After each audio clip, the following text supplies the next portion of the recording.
Hello guys, welcome back to my channel అని Telugu audio stories.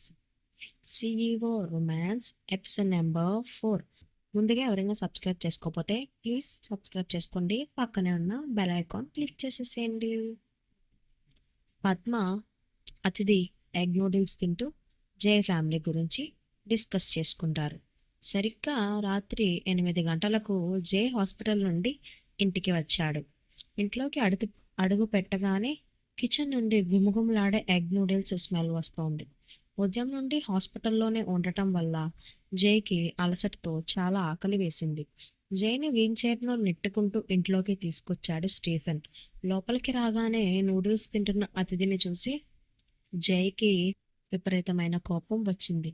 మళ్ళీ దీనికి ఎవరు ఫుడ్ పెట్టారు అని మనసులో తిట్టుకున్నాడు. పద్మ, నీకు ముందే చెప్పాను కదా అతిథికి పప్పన్నం మాత్రమే పెట్టాలి అని.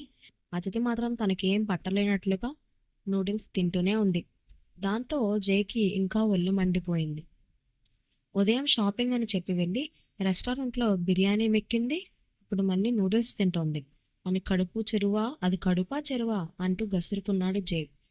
అది విన్న అతిథి ఒక్కసారిగా షాక్ అయింది. నేను రెస్టారెంట్కి వెళ్ళిన విషయం జైకి ఎలా తెలుసు అని కంగారు పడుతూ నోట్లో ఉన్న నూడిల్స్ మింగేసి జరిగిన విషయాన్ని జైకి వివరించాలి అనుకుంది. కానీ జై టెంపర్లో ఉన్నాడు అనుకొని సైలెంట్ అయిపోయింది. పద్మ వంటింట్లో నుండి వస్తూ, బాబు, నూడిల్స్ ఇంట్లో చేయలేదు, అతిథి బయట నుండి వస్తూ పార్సిల్ తెచ్చింది అంటూ జరిగిన విషయం జైకి చెప్పింది. డైనింగ్ టేబుల్ దగ్గర టెన్షన్ వాతావరణం మేల్కొంది. జై ముఖం కోపంతో రగిలిపోతోంది. పద్మ జైని కూల్ చేయాలి ఉద్దేశంతో నూడిల్స్ రేపు చేసి పెడతా బాబు, ఇప్పుడు మీకోసం చపాతీ చేశాను అని సాఫ్ట్ వాయిస్తో చెప్పింది. పక్కనే ఉన్న స్టీఫెన్ జై ఎలాంటి మూడ్లో ఉన్నాడో పసిగట్టాడు. జై బాబు, మీరు చాలా తప్పు చేస్తున్నారు అని బయటికి చెప్పే ధైర్యం లేక మనసులోనే అనుకున్నాడు. అతిథి అమాయకంగా, ఆంటీ, సార్కి నూడిల్స్ తినాలనిపిస్తే ఇంకొక ప్యాకెట్ ఉంది, పార్సిల్ ఓపెన్ చేసి ఆయనకి పెట్టేయండి అంటోంది. ముందే మండుతున్న గడ్డివాము మీద పెట్రోల్ పోసినట్టయింది జయ పరిస్థితి. బజార్లో ఎక్కడ పడితే అక్కడ చేసిన చెత్తని నేను తింటాను అనుకున్నావా? నిన్ను చూసేస్తే ఒళ్ళు కంపరం పుడుతోంది, ముందెక్కడి నుండి బయటకెళ్ళు అని చెదిరించుకున్నాడు. అతిథి ఒక్క మాట కూడా ఎదురు చెప్పకుండా బయటకెళ్ళింది. పద్మ అక్కడ పరిస్థితిని డైవర్ట్ చేయడం కోసం, బాబు, ముందు ఫుడ్ తినండి, మందులు వేసుకోవాలి కదా మీరు అని కేరింగ్గా పిలిచింది. జై టేబుల్ దగ్గరకు వచ్చాడు. పద్మ డిన్నర్ వడ్డిస్తుండగా, రేపటి నుండి అతిథిని డైనింగ్ టేబుల్ వద్దకు రానివ్వద్దు, ఎంత పొగరు దానికి అని తిట్టుకుంటూ చపాతీ తినేసి వెళ్ళిపోయాడు. స్టీఫెన్ జైకి స్పాంజ్ బాత్ చేపించిన తర్వాత, జై కాసేపు బుక్ చదివిన తర్వాత నార్మల్ మూడ్లోకి వచ్చి పడుకోవడానికి రెడీ అవుతున్నాడు. హాస్పిటల్ నుండి వచ్చినప్పుడు జై కళ్ళు పూర్తిగా అలసిపోయి ఉండటం గమనించింది అతిథి. ఎందుకన్నా మంచిది చెప్పి జై బెడ్రూమ్ దగ్గరికి వెళ్ళింది. సార్, మీకు 2 రోజులుగా సరైన నిద్ర లేదు. ఇఫ్ యూ డోంట్ మైండ్, నాకు స్ట్రెస్ పోగొట్టే కొన్ని మసాజ్ టిప్స్ వచ్చు, దాన్ని మీకు మంచిగా నిద్ర పడుతుంది, మసాజ్ చేయనా అని కూల్గా అడిగింది అతిథి. జై ఓకే అన్నట్లుగా తల ఊపాడు. జైని మెల్లగా పైకి లేపి బెడ్ పై కూర్చోపెట్టింది అతిథి. మొదట రిలాక్సేషన్ కోసం మెడ, భుజాలకు మసాజ్ చేస్తూ వచ్చింది. అతిథి చేతులు మృదువుగా ఉండటంతో పాటు సాఫ్ట్గా మసాజ్ చేయడం వల్ల జైకి రిలీఫ్గా అనిపించింది. జైని వెనక్కి పడుకోబెట్టి వీపు, నడుము భాగంపై మసాజ్ చేయడం మొదలుపెట్టింది అతిథి. ఒక్కొక్కసారిగా జైకి తల నుండి కాళ్ళు వరకు శరీరం మొత్తం షాక్ కొట్టినట్టు అనిపించింది. ఒక చిన్న అగ్గిపుల్ల అడవి మొత్తం కాల్చేసినట్టు అతిథి తాకే కొద్దిసేపు జైకి ఫీలింగ్స్ వస్తున్నాయి. హార్ట్ బీట్ పెరుగుతోంది. ఎంత ప్రయత్నించినా ఆ వేగం కంట్రోల్ చేసుకోలేకపోతున్నాడు. అసలు తనలో ఏం జరుగుతుందో కూడా జై ఆలోచించలేనంత మత్తులోకి వెళ్ళిపోయాడు. సడన్గా మాయలో నుండి మెలుకున్నట్టు కళ్ళు తెరిచి అతిథి చేతులను తన నడుంపై నుండి స్పీడ్గా పక్కకి తోసేశాడు. ఏమైంది సార్, ఎనీ ప్రాబ్లం, మీకు నచ్చలేదా అని అడిగింది అతిథి. అలా ఏం లేదు, ఇంకా చాలు, నేను ఫుల్ టైర్డ్ అయ్యాను కదా, ఇంకా నిద్ర వస్తుంది, ఇంకా పడుకుంటా అని తడబడుతూ చెప్పాడు జై. జైని పడుకోబెట్టి కాసేపు పక్కనే ఉండి అతిథి వెళ్ళిపోయింది. జై సడన్గా నిద్రమత్తులో ఉన్న కళ్ళను తెరిచి అతిథి డోర్ దగ్గర ఉండటం గమనించాడు. అక్కడ నిలబడి ఏం చేస్తున్నావు, లైట్ ఆఫ్ చేసి వెళ్ళి పడుకో అని అంటాడు. అతిథి అక్కడ నుండి వెళ్ళిపోయింది. నాకేంటి, ఎవరు టచ్ చేసినా ఫీలింగ్స్ రాలేదు, అతిథి టచ్ చేస్తే వస్తుంది అని కాసేపు ఆలోచనలో పడ్డాడు జై. అతిథి చేసిన మసాజ్ వల్ల జైకి మైండ్ ఫ్రెష్గా అనిపించి పడుకుండిపోయాడు. మిడ్ నైట్ దాహం వల్ల జైకి మెలకువ వచ్చింది. పక్కనే ఉన్న బాటిల్ని తీసుకుని వాటర్ తాగి మళ్ళీ పడుకున్నాడు. తర్వాత ఉదయం 7 గంటలకు జై కోసం కప్ తీసుకుని వెళ్ళింది అతిథి. గుడ్ మార్నింగ్ అతిథి అంటూ విష్ చేశాడు జై. టీ నాకేనా ఈయన విష్ చేసింది అని ఆశ్చర్యపోతూ గుడ్ మార్నింగ్ సార్ అని రిప్లై ఇచ్చింది అతిథి. అతిథి జైలు మధ్య ఎలా ప్రేమ పుట్టుకొచ్చింది అని తెలుసుకోవాలి అనుకుంటే మీరు సబ్స్క్రైబ్ చేసుకోవాలి కదా. మరి చేసుకోండి, ఇంకేంటి లేటు. పదండి స్టోరీలోకి మళ్ళీ వెళ్దాం. నిజంగా నేను ఇంత టాలెంట్ ఉందని అనుకోలేదు. నువ్వు చేసిన మసాజ్ వల్ల రాత్రి బాగా నిద్రపట్టింది అని మెచ్చుకున్నాడు జై. జై మాటలకు అతిథికి చాలా సంతోషం కలిగింది. జై కాఫీ తాగినాక అక్కడ నుండి వెళ్ళిపోయింది అతిథి. జై మనసులో ఏదో తెలియని పరవశం. ఆ ఫీలింగ్ని ఏమని పిలవాలో అర్థం కావట్లేదు. జై నిన్న స్టీఫెన్తో చికెన్ బిర్యానీ వండించమని చెప్పడంతో పద్మ బిర్యానీ రెడీ చేసింది. మధ్యాహ్నం లంచ్ టైం అయింది. జైని వీల్ చైర్లో డైనింగ్ టేబుల్ వద్దకు తీసుకువచ్చింది అతిథి. అక్కడికి రాగానే అతిథికి అదిరే చికెన్ బిర్యానీ స్మెల్ వచ్చింది. టేబుల్పై బిర్యానీ పొగలు కక్కుకుంటూ కనిపించింది. అప్పటికే ఆకలిలో ఉన్న అతిథికి బిర్యానీ చూడగానే కడుపులో ఎలకలు పరిగెట్టినట్టు అనిపించింది. కానీ ఏమీ పట్టించుకోనట్లుగా యాక్టింగ్ చేస్తూ పక్కకి చూస్తూ నిలబడింది. అతిథిని చూసి మనసులో నవ్వుకొని, పద్మ ఏంటి ఫుడ్, ఇది ఎవరికైనా తినాలనిపిస్తుందా? దీన్ని చూడగానే నా ఆకలి చచ్చిపోయింది అని కావాలని అతిథిని రెచ్చగొట్టాడు జై. పక్కనే బిర్యానీ వాదించేందుకు సిద్ధమవుతున్న స్టీఫెన్ జై వైపు చూసి, బాబు మీరే బిర్యానీ చేద్దామని అడిగారు, డస్ట్బిన్లో పడేయండి, అది బిర్యానీ అయినా అసలు అని అతిథి వైపు చూస్తూ, అతిథి ఆకలిగా ఉంది, బిర్యానీ తింటావా అని వెటకారంగా అడిగాడు జై. లేదు సార్, కానీ ఇంత బిర్యానీ వేస్ట్ చేయడం ఎందుకు అని బదులిచ్చింది అతిథి. సరే, దీన్ని వేస్ట్గా పడేయడం ఎందుకులే స్టీఫెన్, వెళ్ళి మన విల్లా వెనుక ఉన్న బంటిని తీసుకురా, వాడికి బిర్యానీ టేస్ట్ చేపిద్దాం అంటూ ఆర్డర్ వేశాడు. బంటినా? ఓ మొన్న వచ్చాడు కదా అతనేనా? అదేంటి ఇంటి పక్కనే ఉన్నాడా అని అతిథి మనసులో అనుకుంది. స్టీఫెన్ వెళ్ళి బంటిని తీసుకొచ్చాడు. అతిథి ఆశ్చర్యంతో చూస్తూ ఉండిపోయింది. ఇక్కడ బంటి అంటే ఎవరో కాదు, జై ముద్దుగా పెంచుకుంటున్న కుక్క పేరు. అతిథి తనలో తాను నవ్వు ఆపుకోలేకపోయింది. తన క్లోజ్ ఫ్రెండ్ పేరుని దీనికి పెట్టాడా? పాపం, ఇతని ఫ్రెండ్కి ఈ విషయం తెలిస్తే ఉరివేసుకుని చస్తాడేమో, లక్కీ ఫెలో అని మనసులో అనుకుంది. ల్యాబ్ బ్రీడ్ అయిన బంటి చూడ్డానికి బలంగా, నల్లగా, ఎంతో యాక్టివ్గా ఉంది. దానికి మంచి ట్రైనింగ్ కూడా ఇచ్చినట్లు అనిపిస్తుంది చూస్తే. స్టీఫెన్ బంటికి బిర్యానీ పెట్టి, దానికి బిర్యానీ అంటే చాలా ఇష్టం అని వెటకారంగా అతిథి వైపు చూస్తూ అన్నాడు జై. అతిథికి బిర్యానీ అంటే ఎంత ఇష్టమో జైకి తెలుసు. అందుకే కావాలని రెచ్చగొట్టేలా మాట్లాడుతున్నాడు. అతిథి మాత్రం జై మాటలు పెద్దగా పట్టించుకోవట్లేదు. స్టీఫెన్ బౌల్లో కుక్కకి బిర్యానీ పెట్టాడు. అతిథి ముఖంలో ఒక్కసారైనా ఏడుపు ముఖం చూద్దామని జై ఆశ. అతిథి మాత్రం కూల్గా నిలబడి అక్కడ జరుగుతున్నది మొత్తం చూస్తూ ఉండిపోయింది. నువ్వు నా కుక్క కన్నా ఎక్కువ ఏం కాదన్నట్లు అతిథి వైపు ఒక్క లుక్ ఇచ్చాడు జై. అది గమనించిన స్టీఫెన్, జైబాబు ఏంటి ఇంత క్రూరంగా ప్రవర్తిస్తున్నాడు, ఈరోజు బిర్యానీ చేపించు స్టీఫెన్ అంటే అతిథి విషయంలో జై మనసు మార్చుకున్నారు, తన కోసమే బిర్యానీ కూడా చేపిస్తున్నారు అనుకున్నాను. ఇలా బిహేవ్ చేస్తాడని అసలు ఊహించుకోలేదు అని మనసులో బాధపడ్డాడు. సడన్గా ఇంటి బయట నుండి ఒక కార్ శబ్దం వినబడింది. కాస్ట్లీ శారీ కట్టుకొని, బ్లాక్ గాగల్స్ పెట్టుకొని 45 ఏళ్ల వయసున్న ఒక ఆవిడ కార్ నుండి దిగి నేరుగా ఇంట్లోకి నడుచుకుంటూ వచ్చింది. ఆమె చూడ్డానికి రాయల్ లుక్లో మోడర్న్ మహారాణిలా ఉంది. హాయ్ జే కన్నా అని వచ్చి జే తలను నిమురింది. జే కాస్త చిరాకుతో ఇప్పుడెందుకు వచ్చావు అని అడిగాడు. రే, నేను మీ అమ్మని, నువ్వెలా ఉన్నావో సరిగ్గా తింటున్నావో లేదో అని మంత్లీ వన్స్ అయినా నిన్ను చూసుకోవాలి కదా, అందుకే వచ్చా అని హ్యాండ్ బ్యాగ్ సోఫాలో పెట్టి డైనింగ్ టేబుల్ వద్దకు వచ్చింది. ఆమె ఎవరో కాదు, జై వాళ్ళ అమ్మ కాత్యాయని. అతిథి జై వాళ్ళ అమ్మని చూసి ఆశ్చర్యపోతూ, ఏంటిమే జై అమ్మగారు, చూడటానికి జై సిస్టర్లా ఉన్నారు అని మనసులో అనుకున్నాడు. అదే సమయంలో పద్మ ఆమె గురించి చెప్పిన విషయం గుర్తొచ్చి అతిథికి కాత్యాయని ఓ పవర్ఫుల్ ఉమెన్ లా కనిపించింది. నువ్వు నిజంగా నన్ను చూసుకునే దానివే అయితే ఇప్పుడు నేను ఇలా ఉండేవాడినా అని మొహం చిట్లించుకుంటూ అన్నాడు జై. రే, ఇలాగే జీవితాంతం వీల్చైర్కి పరిమితం అవడానికి నువ్వేం అవుటోడు కాదు. కొన్ని రోజులు ఓపిక పట్టు అని అన్నీ నార్మల్గా అయిపోతాయి అంటూ గట్టిగానే క్లాస్ పీకింది కాత్యాయని.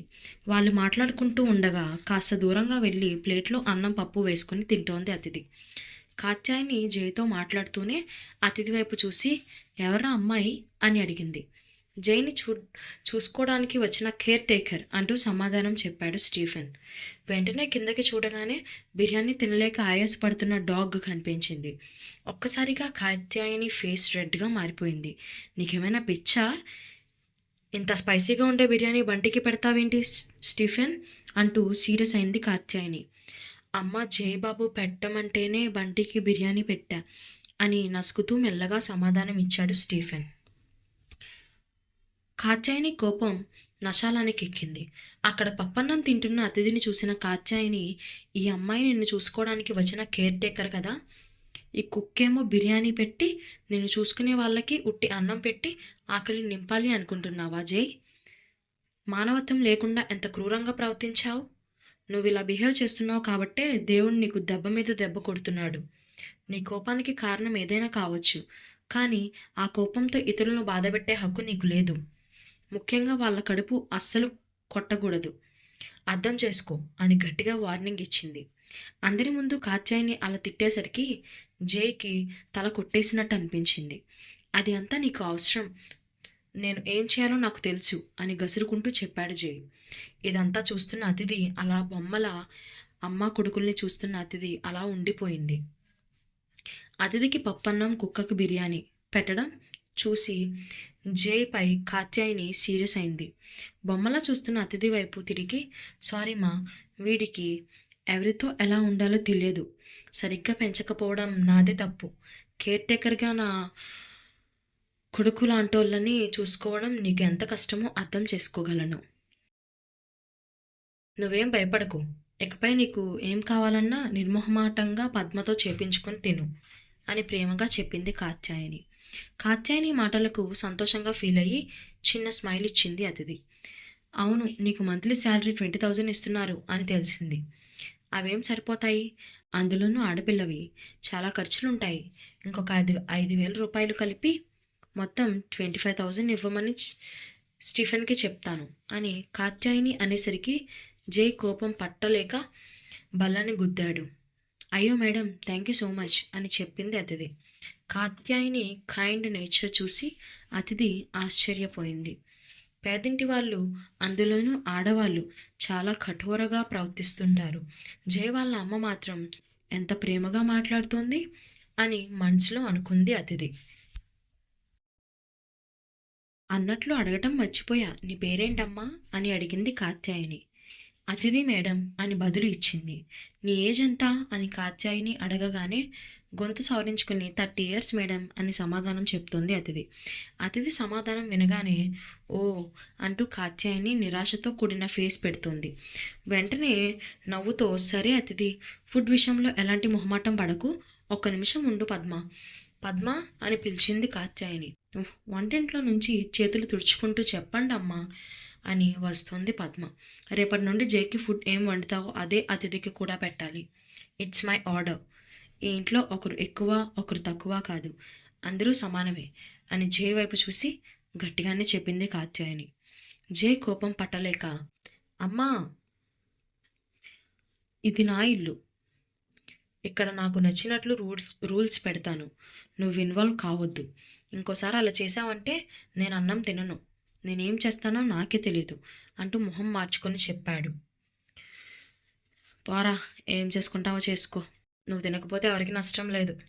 కోలుకునే వరకు నీకు తినిపించడాలు, తర్వాత ఆకలైతే నువ్వే వండుకొని తినాలి.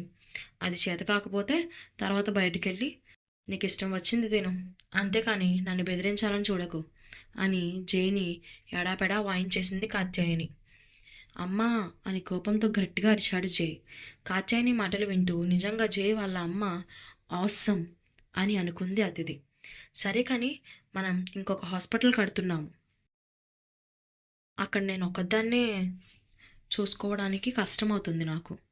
హెల్ప్ చేయడానికి స్టీఫెన్ని తీసుకువెళ్తాను ఈ కొద్ది రోజులు. అతిథి పద్మాని బాగోగులు చూసుకుంటారు అని జైతో చెప్పింది కాత్యాయని. జైకి ఏదో తేడాగా ఉంది అని మనసుకి తట్టింది. అదేమీ కుదరదు, నీకేమైనా కష్టంగా ఉంటే ఇంకొకరిని పెట్టుకో, ఇక్కడ ఉండేది ముగ్గురు, నేను అసలు ఒప్పుకోను అని కంగారుగా చెప్పేశాడు జై. స్టీఫెన్ మన ఇంట్లో ఎప్పటి నుండో పనిచేస్తున్నాడు, అతనైతే నమ్మకంగా ఉంటాడు, నాకు టెన్షన్ ఉండదు అని కాత్యాయని చెప్పాలనుకుంది చెప్పింది. జై విన్నా వినకపోయినా అనవసరం అంటూ గడియారం వైపు చూస్తూ, నాకు ఇంకొక గంటలో మీటింగ్ ఉంది, నేను వెళ్ళాలి, స్టీఫెన్ పదా అని చెప్పి బ్యాగ్ నుండి విజిటింగ్ కార్డ్ తీసి అతిథికి ఇచ్చింది. అతిథి జైని దగ్గర వదిలి వెళ్తున్నాను, ఏదైనా ఇబ్బంది పెడితే నాకు చెప్పు అని చెప్పి వెళ్ళిపోయింది. జై పూర్తిగా డల్ అయిపోయాడు. ఇంత శాడిస్ట్ అమ్మని ఎక్కడా చూడలేదు అని మనసులో బాధపడుతున్నాడు. అలా ఆలోచిస్తుండగా నిన్న రాత్రి జరిగిన విషయం వాళ్ళ అమ్మకి తెలిసిందని జేకి అర్థమైంది. మరోవైపు అతిథికి స్టీఫెన్ వెళ్ళిపోగానే టెన్షన్ మొదలైంది. ఎందుకంటే ఇకపై జేకి తానే స్పాంజ్ బాత్ చేయించాలి. ఆ విషయం గురించి ఆలోచిస్తుండగా, ఆ ఫోన్ ఇటివ్వు అని అతిథిని అడిగాడు జే. అతిథి వెంటనే ఉలిక్కిపడి జైకి ఫోన్ ఇచ్చింది. డాక్టర్ వంశీకి కాల్ చేసి మా అమ్మతో ఏమైనా మాట్లాడావా అని కోపంగా అడుగుతాడు జై. అవును జై, నీ కండిషన్ ఎలా ఉందో రోజు మేడం అప్డేట్ అడుగుతూ ఉంటుంది. నిన్న జరిగింది విషయం ఇంపార్టెంట్ కదా, అందుకే మొత్తం చెప్పేశా అని కూల్గా చెప్పాడు డాక్టర్. నిజంగా నువ్వు నా పక్కన లేవు గాని ఉండుంటే అడ్డంగా నరికేసేవాడిని అని వంశీని ఎడాపెడా తిట్టాడు జై. కూల్ జే, మీకు ఫీలింగ్స్ కలుగుతున్న విషయం మీ అమ్మకు మాత్రమే చెప్పాను, ఇంకెవరికీ చెప్పలేదు అంటాడు డాక్టర్. అది కాదు అని జే ఏదో అనబోతుండగా, నువ్వేం టెన్షన్ పడకు, ఎన్నో ఏళ్లుగా నీకు ఈ విషయం నేనే దగ్గరుండి చూసుకుంటున్నాను. నీ ప్రాబ్లం గురించి నాకన్నా ఇంకెవరికీ క్లియర్గా తెలియదు. ఇప్పుడు నీకు నయం అవుతుందంటే సంతోషించే వాళ్ళు నేను ఒకడిని, అది మర్చిపోకు. నువ్వేం భయపడకు జే, ఈ విషయం ఎక్కడా తెలియనివ్వను అని భరోసా ఇచ్చాడు డాక్టర్.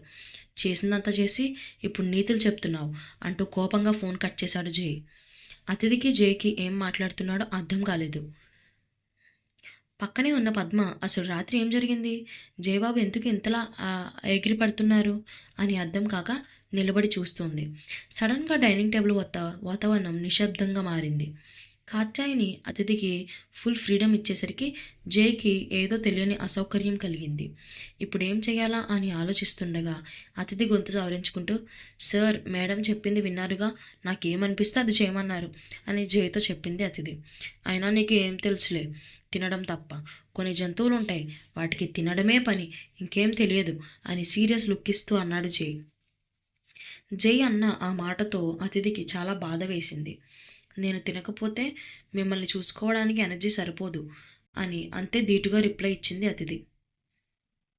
జై తడబడుతూ, నేను అన్నది సీరియస్గా తీసుకోకు, జస్ట్ జోక్ చేశాను అంటూ అతిథిని కూల్ చేయడానికి ప్రయత్నిస్తాడు జై.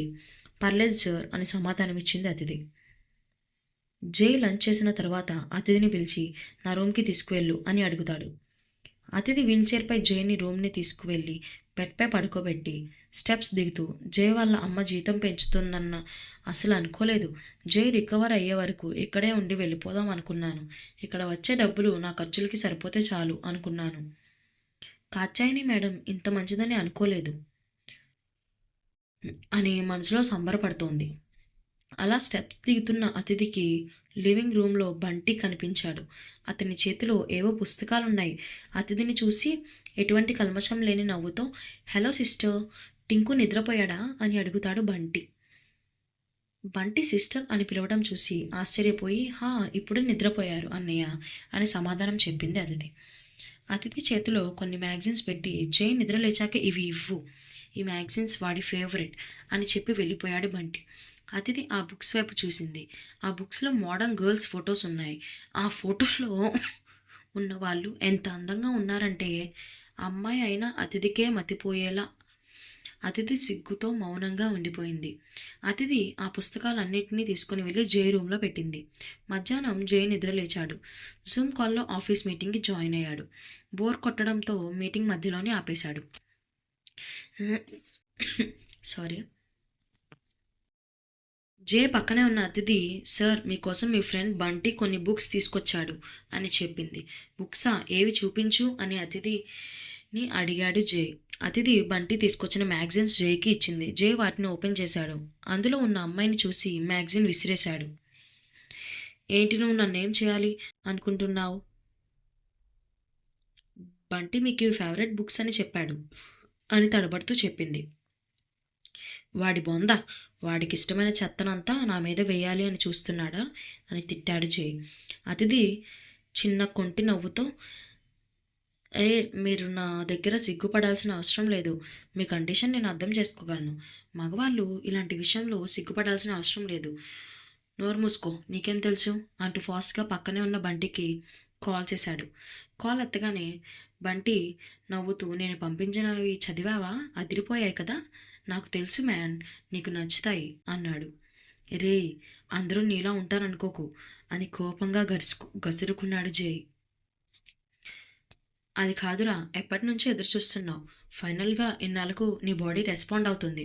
ఆ బుక్స్ చదివితే త్వరగా రికవర్ అవుతావు అని చెప్పాడు బంటి. అది కాదు నువ్వు అని జే అంటుండగానే, నిజానికి నేను కొన్ని రొమాన్స్ వీడియో పంపిద్దాం అనుకున్నా. ఇప్పుడు నిన్ను అమ్మాయి చూసుకుంటుంది కదా, అందుకే పంపడం కరెక్ట్ కాదు అని ఆగిపోయాను. నువ్వేమో ఎనర్జెటిక్గా ఉన్నావు, అమ్మాయి కూడా మ్యారేజ్ కాలేదు, ఏమైనా జరగరాని జరిగితే అని నవ్వుతూ ఎగతాళి చేశాడు బంటి. బంటి చెప్పిన మాటలను ఎక్కడ వినిపిస్తాయేవో అని ఫోన్ వాల్యూమ్ పూర్తిగా తగ్గించాడు.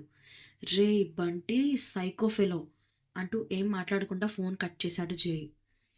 బంటి చెప్పిన మాటలను గుర్తు చేసుకుంటూ అతిథి వైపు చూశాడు జే. తన శరీరంలో మళ్ళీ ఏదో పరవశమైన ఫీలింగ్ కలిగింది. వెంటనే డైవర్ట్ అవడానికి ఆ మ్యాగజైన్స్ తీసి బయటపడి, మళ్ళీ ఇలాంటివి వాడు తీసుకొస్తే అసలు తీసుకోవద్దు అని చెప్పాడు. సరే సార్ అంటూ, నిజంగా ఇటువంటి జేకి ఇష్టం లేదా, లేక నా దగ్గర నటిస్తున్నాడా అని మనసులో అనుకుంటూ ఆ బుక్స్కి బయటకు తీసుకువెళ్ళింది అతిథి. సమయం రాత్రి 8 గంటలు. జయకి స్పాంజ్ బాత్ చేసే సమయం వచ్చింది. అతిథికి లాస్ట్ టైం జరిగిన ఇన్సిడెంట్తో స్పాంజ్ బాత్ అంటేనే మనసులో ఏదో తెలియని అలజడి మొదలైంది. జై కూడా మళ్ళీ తన బాడీ అతిథికి రియాక్ట్ అయితే ఎలా అని ఆలోచిస్తున్నాడు. పని మంచి పద్మ జై బెడ్రూమ్కి వచ్చి, బాబు ఎప్పటికీ చాలా లేట్ అయింది, త్వరగా స్పాంజ్ బాత్ చేసి నిద్రపోవాలి మీరు అని చెప్తూనే అతిథి వైపు చూసింది. జై వైపు ఓ చూపు చూసింది అతిథి. అతిథి ఇంకా తప్పదు అన్నట్లు వేడి నీళ్లు తీసుకురావడానికి వెళ్ళింది. నీళ్ళు తెచ్చేలోపు పద్మ అక్కడి నుంచి వెళ్ళిపోయింది. వెళ్ళిన బట్టల బ్యాగ్లో బాక్స్ ఉంటుంది, తీసుకురా అని అతిథిని అడుగుతాడు. సరే సార్ అని చెప్పి అతిథి లోపలికి వెళ్ళింది. బట్టలున్న గదిలో వెళ్ళింది. అతిథి ఆశ్చర్యపోయింది. చుట్టూ ఎటు చూసినా అద్దాలు. 200 స్క్వేర్ ఫీట్ ఉన్న ఆ గదిలో matching suits, shoes, t-shirts, boxes, ఇలా అతిథికి బిగ్ షాపింగ్ మాల్లో కనిపించింది. రాగానే బాక్సెస్ ర్యాక్ ఓపెన్ చేసింది. ఆ ర్యాక్లో రకరకాల కలర్ బాక్సెస్ ఉన్నాయి. 2 బాక్సులను తీసుకుని తిరిగి జై దగ్గరకు వచ్చింది. ఆ సమయంలో ఏం చేయాలో తెలియక జై రిమోట్తో టీవీ ఛానల్స్ మారుస్తూ అతిథిని చూసి, నువ్వు స్పాంజ్ బాత్ చేయించడం నాకు ఇష్టం లేదు. ఇంట్లో స్టిఫెన్ లేడు, అందుకే తప్పడం లేదు. ఓవర్గా థింక్ చేయకు. లాస్ట్ టైం చేసినట్లు నాతో గేమ్స్ ఆడాలని చూడొద్దు అని జై అతిథికి అన్నాడు. జై ఇక్కడ ఎందుకు ఓవర్గా ఆలోచిస్తున్నాడు? సర్లే, అతన్ని ఇక్కడ బాస్, మిగిలినవన్నీ నాకు అనవసరం. నా మనసులో అనుకుని గట్టిగా ఊపిరి పీల్చుకొని, లాస్ట్ టైంలా కాకుండా ఈసారి అలర్ట్గా ఉంటూ జేకి స్పాంజ్ బాత్ చేయించడానికి రెడీ అయింది అతిథి.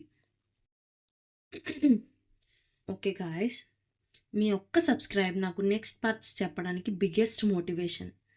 Please honey Telugu audio books ఫ్యామిలీలో జాయిన్ అవ్వండి. Thank you so much.